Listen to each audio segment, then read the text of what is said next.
وشق البحار. Bismillahirrahmanirrahim.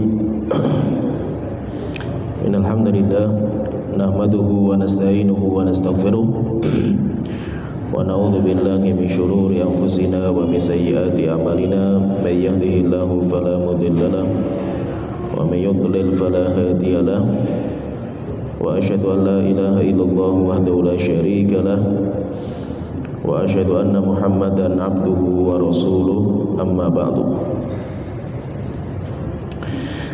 Kita melanjutkan pembahasan kitab Asyaratus Sa'ah, tanda-tanda hari kiamat, dan kita akan masuk tanda yang ke-25, Zuhuru syirki fi hadhil ummah. Di antara tanda-tanda hari kiamat adalah munculnya kesyirikan di tengah kaum muslimin, yaitu semakin dekat dengan hari kiamat, kesyirikan itu semakin merajalela. Penulis mengatakan, kata beliau, semoga Allah telah merahmati beliau, hadza minal alamatil lati dhaharat. Tanda ini yaitu tanda bahwa kesyirikan itu sudah bermunculan di tengah-tengah kaum muslimin. Tanda ini sudah terjadi. Wahia fisdiyadin, tetapi setiap hari semakin parah dan bertambah. Faqad waqa'a syirku fi hadhil ummati, dan sungguh kesyirikan sudah terjadi di tengah umat ini. Walahiqat qabailu minha bil musyrikin, dan ada beberapa kabilah yang sekarang sudah bergabung dengan orang-orang musyrik. Wa abadul authan, dan mereka sudah kembali menyembah berhala. Wa banul masyahid alal kubur, dan mereka juga membangun bangunan-bangunan megah di atas kuburan. Wa abaduha min dunillah, dan mereka menyembah kuburan itu, mendatangi kuburan, berdoa, bernazar, dan menyembah kepada kuburan tersebut. Wa qasaduha bit tabarruki wa takbili wa ta'tim, bahkan mereka ngelap berkah kepada kuburan, mencium kuburan, bahkan memberikan makan sesajen. Wa qaddama lahu nuzur, demikian juga mereka itu menyembahkan nazar-nazar mereka. Wa aqamu lahal a'yad, dan mereka juga menegakkan hari raya, perayaan-perayaan di atas kuburan. Wa katsirun minha bimanzilatil Lat wal Uzza wa Manat au a'dhamu syirkan, dan kebanyakan mereka itu menjadikan kuburan itu seperti Lata, Uzza, dan Manat. Au a'dhamu syirkan, bahkan lebih parah kesyirikannya. Itu menunjukkan bahwa kesyirikan itu sudah terjadi, muncul di tengah-tengah kaum muslimin, dan semakin hari semakin parah, dan semakin parah. Bahkan terkadang itu penyembahan kepada selain Allah zaman sekarang itu lebih parah daripada orang-orang Arab jahiliyah. Maka di antara tanda-tanda hari kiamat itu ketika kesyirikan itu nanti muncul. Ada beberapa riwayat yang mengisyaratkan seperti ini. Seperti hadis dikeluarkan oleh Imam Abu Dawud, Imam Tirmidzi, dan disahihkan oleh Syalbani. Dari Thauban radhiyallahu anhu, beliau berkata, qala Rasulullah sallallahu alaihi wasallam, Rasulullah sallallahu alaihi wasallam beliau bersabda, idza wudi as-sayfu fi ummati lam yurfa' anha ila yaumil qiyamah. Jika pedang itu sudah ditaruh di dalam umatku, yaitu fitnah, peperangan, lam yurfa' anha ila yaumil qiyamah, maka pedang itu tidak bisa diangkat sampai hari kiamat. Yaitu kalau sudah terjadi fitnah antara kaum muslimin, terjadi peperangan, pembunuhan di antara mereka, maka fitnah itu nggak pernah berakhir sampai hari kiamat. Dan rupanya kita lihat sejak zamannya Ali bin Abi Thalib, peperangan kaum muslimin dengan kaum muslimin, dan kejadian itu sampai sekarang nggak bisa diangkat. Fitnah itu nggak selesai. Wala taqumu sa'atu hatta talhiqa qabailu min ummati bil musyrikin, dan tidak mungkin terjadi hari kiamat sampai beberapa kabilah-kabilah dari umatku bergabung dengan orang-orang musyrik. Wa hatta ta'buda qabailu min ummatil authan, sampai akhirnya beberapa kabilah dari umatku itu menyembah kepada berhala. Ini hadisnya sahih, menunjukkan bahwa di antara tanda hari kiamat itu ketika beberapa kabilah kaum muslimin itu kembali menyembah kepada berhala. Kemudian beliau mengatakan warwa syaikhani, Imam Bukhari dan Muslim meriwayatkan sebuah riwayat an Abi Hurairah radhiyallahu anhu, dari Abu Hurairah radhiyallahu anhu berkata, qala Rasulullah sallallahu alaihi wasallam, Rasulullah SAW beliau bersabda, la taqumu sa'atu hatta tattariba al-yatu nisa'i dausin ala dzil khulasah. Rasulullah mengatakan tidak mungkin terjadi hari kiamat sampai wanita-wanita tua dari kabilah Daus berjoget-joget untuk menyembah berhala dinamakan dengan Dzil Khulasah, dinamakan dengan Dzil Khulasah. Dan Dzil Khulasah itu, beliau mengatakan, kata penulis, saya sebutkan dulu ucapan beliau, nanti saya jelaskan. Wa Dzul Khulasah itu adalah Taghiyatud Daus. Dzul Khulasah itu adalah berhalanya kabilah Daus, allati kanu ya'buduna fil jahiliyah, di mana ketika zaman jahiliyah itu mereka itu menyembah kepada berhala itu. Waqad waqa'a ma akhbara bihi Nabi sallallahu alaihi wasallam fi hadzal hadis, dan telah terjadi jelas apa yang telah disebutkan sama Rasulullah SAW dalam hadis ini. Fa inna qabilata Dausin wa ma haulahu minal Arab, karena kabilah Daus dan kabilah-kabilah sekitarnya, sekitar Daus dari orang-orang Arab, qad iftatanu bidzil khulasati indama adal jahlu ila tilkal bilad, mereka kembali lagi menyembah kepada Dzul Khulasah ketika kebodohan itu merajalela di negeri itu. Fa'adu siratahal ula, dan mereka kembali lagi mengembalikan budaya mereka di Arab jahiliyah. Wa abaduha min dunillah, dan mereka menyembah berhala itu selain Allah Ta'ala. Hatta qama Syekh Muhammad bin Abdul Wahhab rahimahullah bidakwati ila tauhid, sampai akhirnya muncul Syekh Muhammad bin Abdul Wahhab dan beliau mendakwakan dakwah tauhid. Wa haddada man darasa minad din, kemudian beliau memperbaiki kembali agama yang sudah rusak karena kebodohan masyarakat. Wa adal Islamu ila jaziratil Arab, dan Islam kembali lagi ke negeri Arab.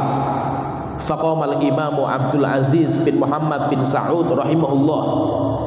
Setelah itu ketika diangkat menjadi raja, yaitu Abdul Aziz bin Muhammad bin Saud, semoga Allah telah merahmati beliau, wa ba'atha jama'atan minad du'ati ila dzil khulasah. Setelah itu beliau mengutus beberapa dai, beberapa ulama untuk pergi ke Daus, datangi Dzul Khulasah itu. Fakharabuha, akhirnya utusan ini merobohkan Dzul Khulasah itu, dirobohkan, dirusak. Wa haddamu ba'dha binaiha, dan sebagian bangunannya itu dirobohkan, walaupun belum selesai, belum totalitas dirobohkan.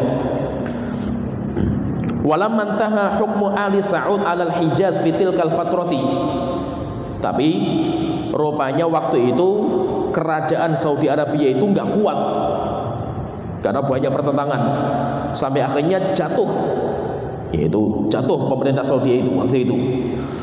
Adal juhalu ila ibadatiha marratan ukhra, ketika pemerintahan Saudi Arabia jatuh, akhirnya masyarakat itu menyembah kembali, menyembah kepada berhala ini, dan kebodohan merajalela. Thumma lamma stawla al-Malik Abdul Aziz bin Abdurrahman Ali Saud al-Hijaz, ketika Abdul Aziz bin Abdurrahman Ali Saud kembali memimpin Hijaz, menjadi raja lagi, amara amilahu alaiha, setelah itu beliau memerintahkan kepada gubernur, fa arsala jama'atan min jaishihi, kemudian beliau mengutus beberapa pasukan perang, fahadamuha, akhirnya mereka berhasil merobohkan bangunan, wa azalu atharoha, dan sampai membongkar pondasinya. Walillahil hamdu wal minnah, dan segala pujian dan karunia itu hanya milik Allah Ta'ala. Setelah itu beliau mengatakan, saya bacakan semua ucapan beliau, wala yazalu hunalika suwarun minasyirki fi ba'dil buldan, dan sampai sekarang tempat itu masih ada kesyirikan, yaitu di situ di suku Daus itu masih ada. Wa sadaqar rasul idh yaqulu, dan benar sekali apa yang disadaqah sama Rasul ketika beliau bersabda, la yadhhabul lailu wan naharu hatta tu'badul latu wal uzza, tidak mungkin malam dan siang itu hilang, yaitu hari kiamat, kecuali Lata dan Uzza itu disembah kembali di negeri Arab. Wa qalat Aisyah, ketika Rasulullah mengatakan seperti itu, Aisyah bertanya, ya Rasulullah, in kuntu la adunnu hina anzalallahu walladzi arsala rasulahu bil huda wa dinil haqqi liyudhhirahu ala dini kullihi walau karihal musyrikun. Wahai Rasulullah, saya mengira ketika Allah berfirman, huwallazi arsala rasulahu bil huda, dialah Allah yang telah mengutus rasulnya dengan petunjuk, wa dinil haqqi, dan agama yang benar, liyudhhirahu ala dini kullihi, supaya Allah menampakkan agama itu di atas agama yang lain, walau karihal musyrikun, walaupun orang-orang musyrik itu mereka itu benci. Anna dzalika taman, kata Aisyah, saya mengira agama Islam itu sudah sempurna sampai hari kiamat, enggak mungkin ada kesyirikan lagi. Akhirnya Rasulullah mengatakan, innahu sayakunu min dzalika masyaallah. Wahai Aisyah, akan terjadi nanti sesuai dengan apa yang Allah kehendaki, yaitu apa? Bahwasanya kesyirikan akan terjadi lagi di akhir zaman. Tsumma yab'atsuhu Allahu rihan thayyibatan, setelah itu nanti Allah akan mengutus angin yang sangat bagus. Sebagian ayat menyebutkan itu dari sisi Sam. Fatuwfiya kullu man fi qalbihi mithqalu habbati khardalin min iman, dan angin itu bertiup mencabut setiap orang yang hatinya punya keimanan walaupun satu biji sawi. Wa yabqa man la khaira fihi, sampai yang tersisa itu adalah orang-orang yang tidak ada kebaikan sama sekali. Fayarji'una ila dini abaihim, di waktu itu mereka kembali kepada agama nenek moyang, agama jahiliyah. Setelah itu beliau mengatakan, wa madzahiru syirki katsiratun, dan syiar-syiar kesyirikan itu bermacam-macam. Falisat mahsuratan fi ibadatil ahjari wal asjari wal kubur. Zaman sekarang itu kesyirikan itu bukan hanya identik menyembah pohon, batu atau kuburan. Bal tata'adda dzalika ila ittikhadhi tawaghid andadan ma'allah. Bahkan kesyirikan zaman sekarang itu lebih parah lagi, sampai akhirnya mereka itu menjadikan sekutu-sekutu selain Allah Ta'ala, menjadikan pemimpin, menjadikan ulama, menjadikan beberapa orang sebagai tokoh, dan itu dijadikan seperti Tuhan. Yusyarri'una linnasi min indi anfusihim, tokoh-tokoh ini, ulama-ulama ini membikinkan syariat untuk masyarakat bukan dari Al-Quran dan hadis. Wa yulzimuna an-nasa bittahakum ila syariatihim, bahkan mereka mewajibkan orang untuk berhukum dengan syariatnya. Dia bikin syariat sendiri.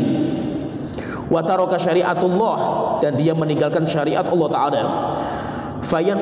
Fayansibuna anfusahum alihatan ma'allahi ta'ala wa taqaddasa, bahkan mereka pun terkadang ngaku kalau mereka itu Tuhan, atau mereka ngaku bahwasanya Allah itu meniti dalam diri saya, sehingga saya itu kayak Tuhan saya itu. Kama qala ta'ala, sebagaimana Allah Ta'ala berfirman dalam surat Taubat ayat 31, ittakhadhu ahbarahum wa ruhbanahum arbaba min dunillah. Orang-orang kafir musyrik menjadikan ulama mereka, ahli ibadah mereka sebagai sekutu-sekutu tandingan Allah Ta'ala. Ija'alu ulama'ahum wa ubadahum alihatan yusyarri'una lahum, yaitu maksudnya itu mereka menjadikan ulama mereka, ahli ibadah mereka, tokoh mereka sebagai Tuhan yang membuat syariat bagi mereka. Fa innahum ittaba'uhum fi ma halalu wa harramu. Bahkan mereka menghalalkan apa yang Allah haramkan dan mengharamkan apa yang Allah halalkan, dan masyarakat mengikuti. Wa in kana hadza fit tahlil wa tahrim.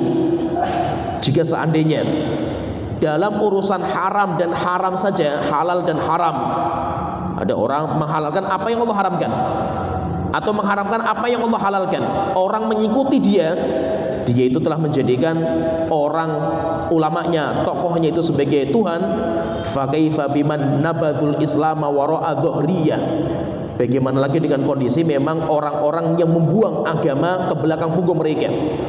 Wa taqadul madzhabul ilhadiyah, dan mereka meyakini keyakinan-keyakinan yang menyimpang seperti ateis, min almaniyah atau orang-orang liberal, syuyu'iyah orang-orang komunis, washtirakiyah wal qaumiyah, thumma yas'umuna annahum muslimun. Tapi setelah itu mereka itu menganggap diri mereka muslim. Ini poin yang dibawakan oleh penulis ketika menjelaskan tanda yang ke 25 dari tanda-tanda hari kiamat, yaitu akan muncul kesyirikan. Dan kalau kita lihat dengan mata kita, kesyirikan itu merajalela, dahsyat di tubuh kaum muslimin, sehingga kita melihat orang-orang muslim, kesyirikan mereka itu tidak ada bedanya dengan Arab jahiliyah, bahkan terkadang lebih parah kalau kita melihat itu. Dan itu kenapa? Karena kebodohan. Karena kebodohan, sehingga banyak orang itu sekarang itu muslim tapi nggak tahu tentang agamanya. Dia muslim tapi nggak tahu agama sama sekali, nggak pernah namanya belajar agama, tidak pernah namanya tahu ini syirik, ini tauhid, ini sunnah, ini bid'ah, nggak tahu sama sekali. Akhirnya ketika orang itu sudah malas belajar agama, pasti orang itu akan jatuh pada kesyirikan. Orang yang belajar mana yang syirik, mana yang tauhid saja, terkadang dia jatuh pada kesyirikan. Apalagi yang orang itu nggak pernah belajar. Oleh itu ada seorang penyair itu mengatakan, araftu syarra la lisyarri walakin litawaqqihi. Saya terkadang tahu kejelekan bukan untuk mengamalkan, tetapi saya tahu kejelekan itu untuk menjaga diri. Faman lam ya'riful khaira minasyarri yaqa fihi. Karena siapa yang tidak bisa membedakan mana yang benar dari yang salah, pasti nanti dia akan jatuh pada kesalahan. Oleh itu kalau kita lihat itu kesyirikan dan tauhid itu bedanya tipis. Antara sunnah dan bid'ah itu bedanya tipis. Antara yang halal dan yang riba itu kan tipis sekali bedanya itu. Terkadang itu karena kita itu bodoh, kita itu mengamalkan sebuah amalan, kita merasa kita itu nggak apa-apa, rupanya itu adalah kesyirikan yang bahaya. Oleh itu semakin dekat dengan hari kiamat, nanti kesyirikan itu semakin merajalela. Dan Rasulullah SAW di sini belum menyebutkan di antara tanda hari kiamat itu ketika ada nanti di antara umatku itu yang menyembah berhala kembali, dinamakan dengan authan. Rasulullah mengatakan hatta ta'budu qabailu min ummatil authan, sampai akhirnya nanti ada beberapa kabilah dari umatku yang menyembah berhala. Rasulullah di sini menyebutkan dengan lafaz umum, dinamakan dengan authan. Sesembahan selain Allah itu nanti ada dua. Sesuatu yang disembah selain Allah itu nanti ada dua. Ada namanya authan, mufradnya itu wathan, mufradnya wathan, jamaknya authan, itu artinya berhala. Kemudian juga ada namanya sonam, jamaknya asnam. Attakhidu asnaman alihah, asnam. Kalau asnam itu diterjemahkan dengan bahasa patung.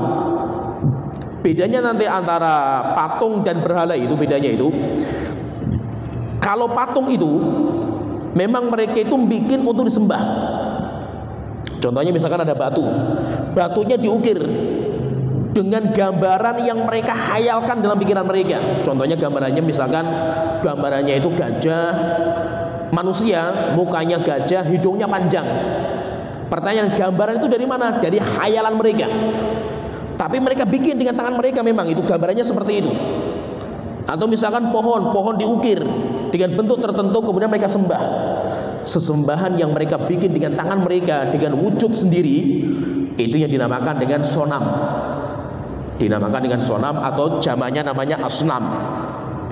Sedangkan wathan itu, wathan jamaknya authan. Kalau wathan itu sesuatu yang dibikin bukan untuk disembah, tapi tiba-tiba datang orang menyembahnya. Contohnya pohon cemara, besar sekali pohonnya misalkan itu. Orang nggak pernah bikin pohon, tapi ketika ada melihat pohon besar, kemudian diyakini ada sesuatu di pohon itu, tiba-tiba orang datang menyembahnya. Berarti pohon itu namanya berhala, dinamakan dengan berhala. Contohnya batu besar, tiba-tiba orang datang mengadakan sesajen di batu itu, maka itu dinamakan dengan berhala. Atau menyembah kepada binatang, mau kerbau, mau sapi, atau apa saja disembah, berarti itu berhala. Atau menyembah kepada penjaga lautan, atau kuburan, atau yang lainnya.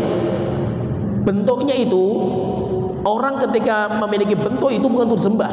Orang punya keris, punya akik, kan bukan disembah. Tapi tiba-tiba datang orang menyembah keris dan akik, maka itu dinamakan dengan berhala. Nah, Rasulullah SAW di sini mengatakan itu tidak akan terjadi hari kiamat sampai umatku itu menyembah berhala lagi. Berarti berhala itu maksudnya apa? Bukan berarti mereka itu bikin di pahat, bukan.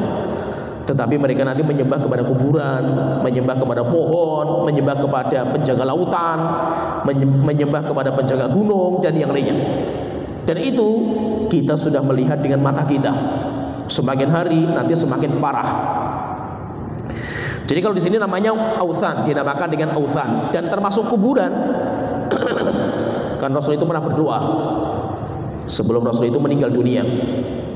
Beberapa hari sebelum Rasulullah meninggal dunia, di antara doa terakhirnya Rasulullah itu kan Rasulullah mengatakan, Allahumma la taj'al qabri wathanan yu'bad.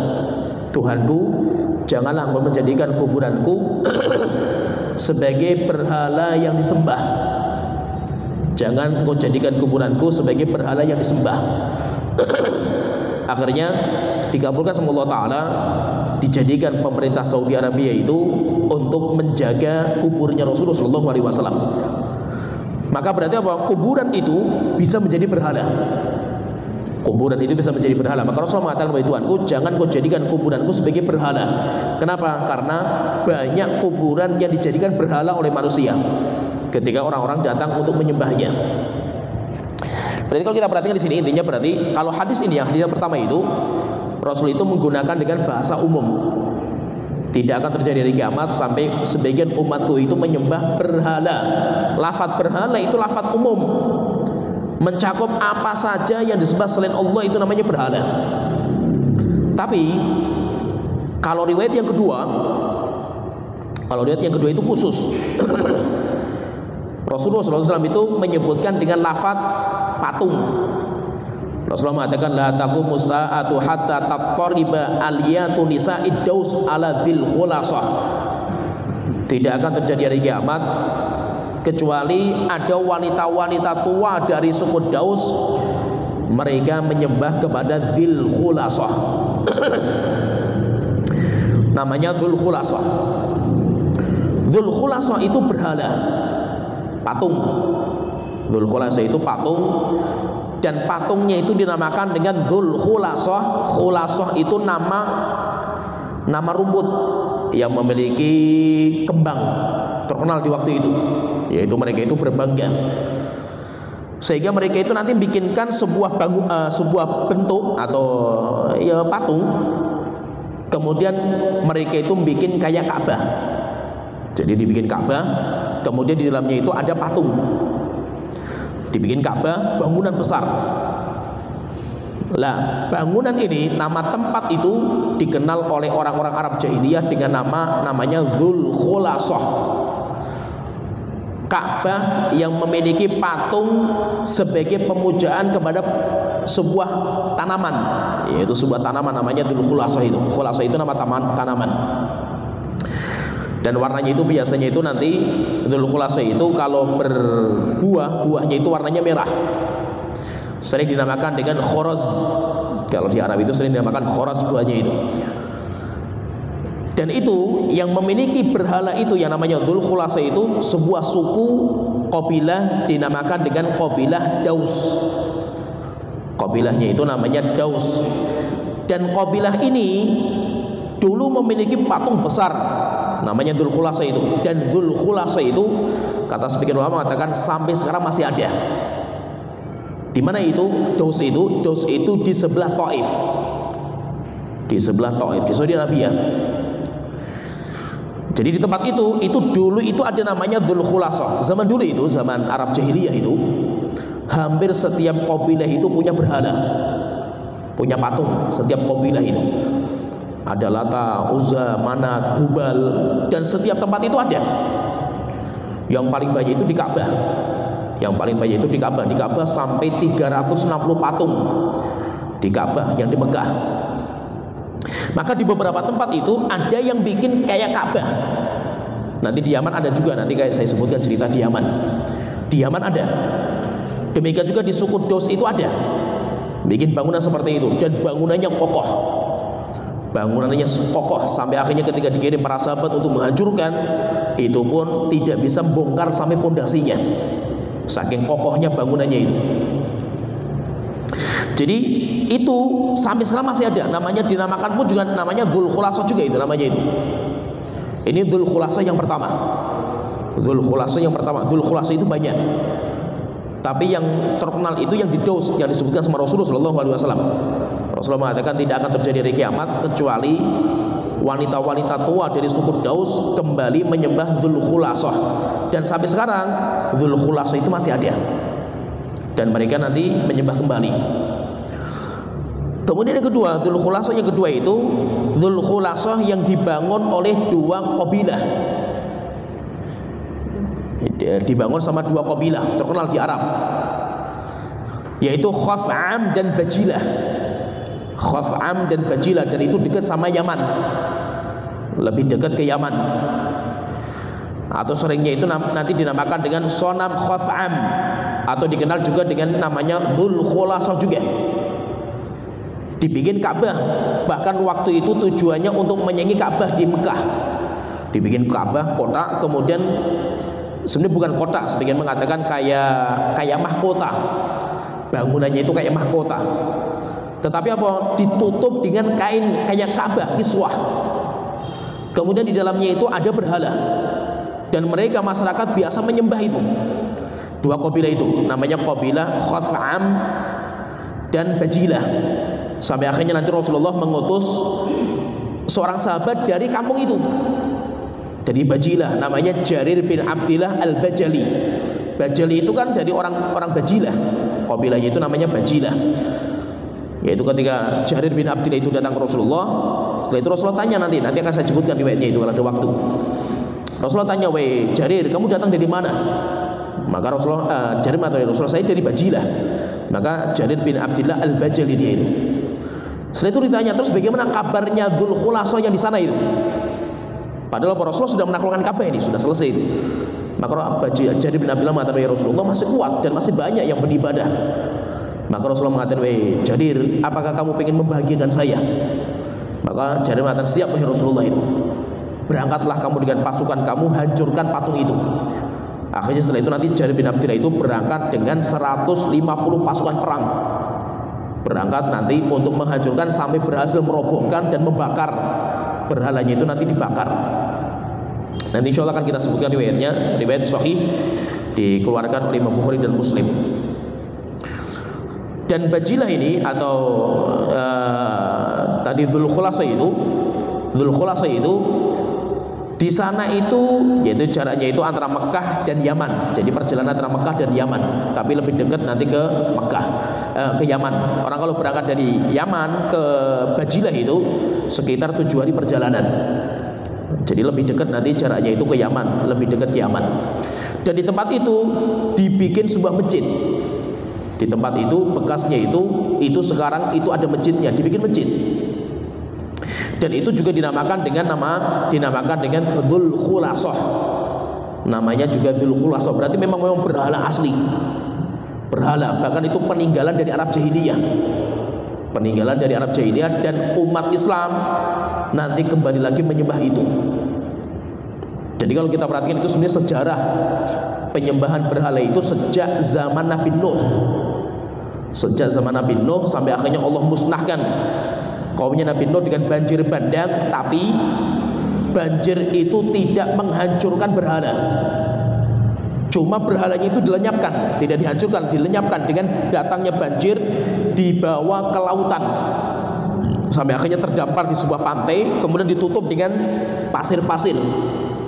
Jadi berhalanya masih ada, berhalanya itu masih ada, sampai nanti akhirnya datang seorang Arab pertama kali dari Mekah, namanya Amr bin Luhai al-Khuzai, dan dia itu termasuk tukang sihir. Dia punya jin, terkenal dia itu sebagai orang tukang sihir waktu itu. Maka dia itu memerintahkan kepada jin-jinnya itu untuk mencari berhala-berhalanya Nabi Nuh, zaman Nabi Nuh. Akhirnya mendapatkan di tepi pantai. Setelah itu dia datang dengan timnya, kemudian dibongkar pantai itu dan mendapatkan beberapa berhala besar-besar berhalanya itu. Setelah itu berhalanya itu dibawa ke Mekah. Ini awal kali yang membawa berhala ke Mekah itu ini, namanya Amr bin Luhai al-Khuzai itu.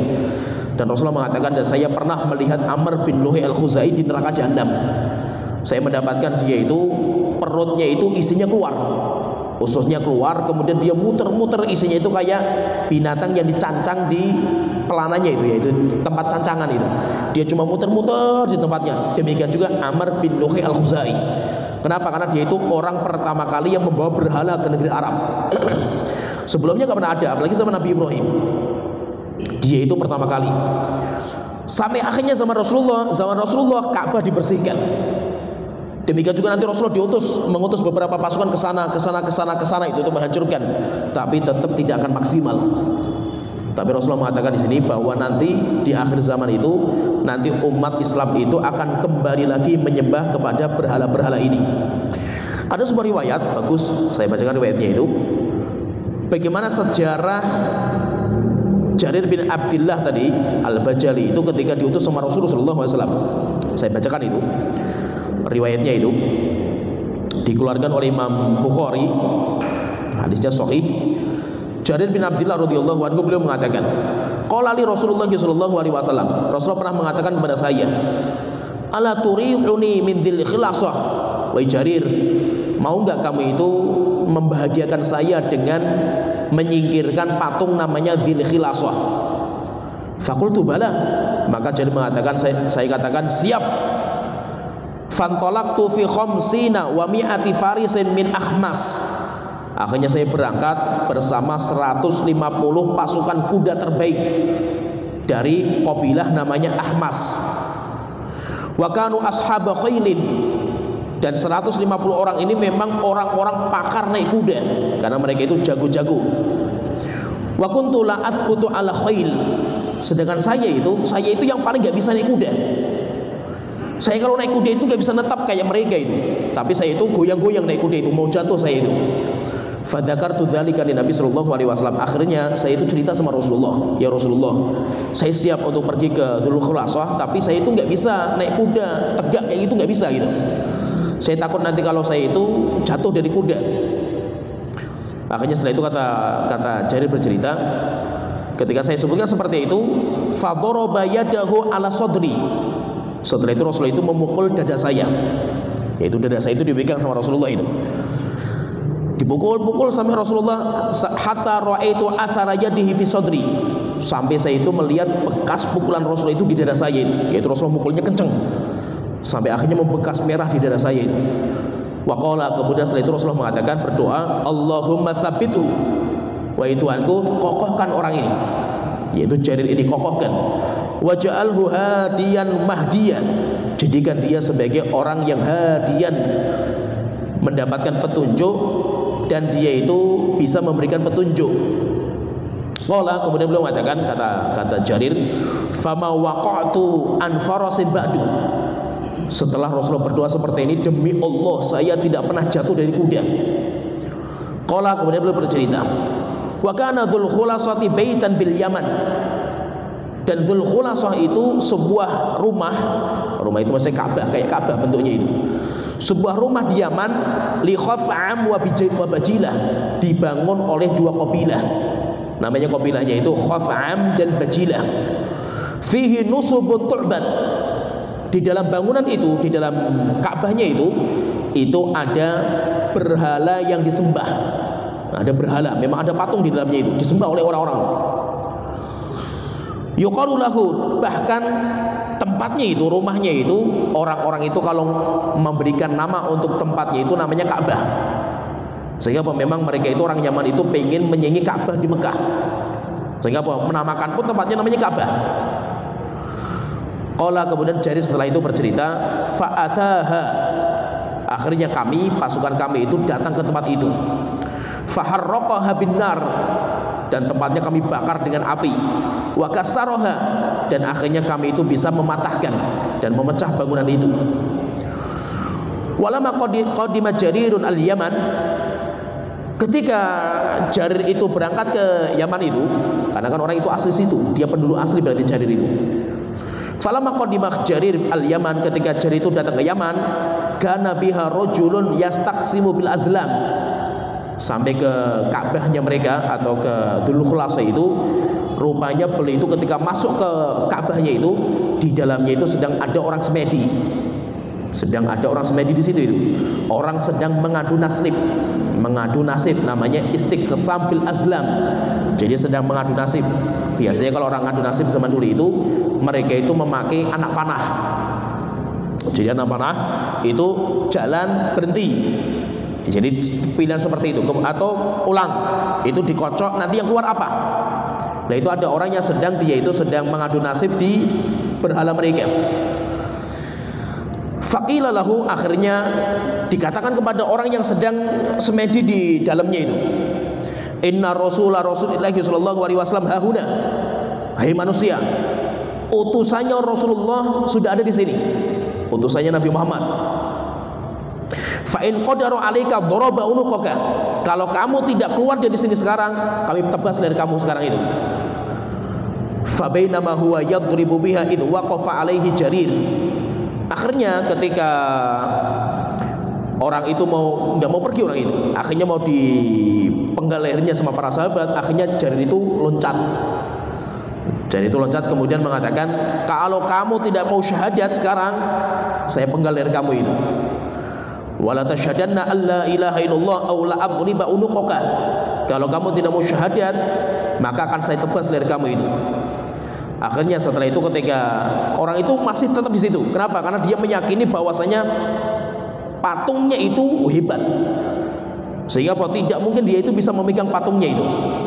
Akhirnya bahwa ya dia geleng-geleng saja ketika dia untuk syahadat. Kenapa? Karena depan dia itu patung dan dia merasa dia itu ampuh. Akhirnya sama Jarir itu dia loncat kepada patungnya, kemudian patungnya dipukul sama Jarir sampai akhirnya patah patungnya itu. Ketika patungnya patah, kaget orangnya itu, rupanya bahwa patungnya itu nggak hebat. Setelah itu lalu orang itu takut, kemudian setelah itu baru dia itu bersyahadat. Tsumma ba'atha Jarirun rajulan min Ahmas yukna Aba Arqah, kemudian setelah itu Jarir itu mengutus satu orang dari Ahmas namanya Abu Arqah ila Nabi sallallahu alaihi wasallam yubashiruhu bidzalika, untuk pulang langsung ke Madinah mengabarkan kepada Rasulullah bahwasanya kita sudah berhasil menghancurkan Dzul Khulasah. Falamma ata Nabi sallallahu alaihi wasallam qala, ketika utusan ini datang ke Rasulullah, dia mengatakan, ya Rasulullah, walladzi ba'atsaka bil haqq, demi zat yang telah mengutus engkau dengan kebenaran, ma ji'tu hatta taraktuha ka'annaha jamalun ajrab, tidaklah saya datang ke sini kecuali sudah kita tinggalkan Dzul Khulasah itu kayak onta yang kering, yaitu sudah kebakar, kering, krempeng, sudah kebakar, itu sudah kita bakar. Setelah itu fabarraka Nabi sallallahu alaihi wasallam ala khayli Ahmas wa rijalihi wa khamsa marratin, sampai akhirnya setelah itu Rasulullah itu berdoa, mendoakan kepada kabilah Ahmas dan kepada para penunggang kudanya, diberkahi sama Allah Ta'ala, sampai 5 kali Rasulullah SAW itu berdoa. Ya, jadi ini sebagai gambaran zaman dulu itu seperti itu, dan itu akan kembali. Itu akan kembali lagi orang-orang itu menyembah kepada Dzul Khulasah. Ya, sampai di sini pembahasan kita. Wa akhiru da'wana alhamdulillahi rabbil alamin, sallallahu alaihi Muhammad wa ala alihi washabihi ajmain.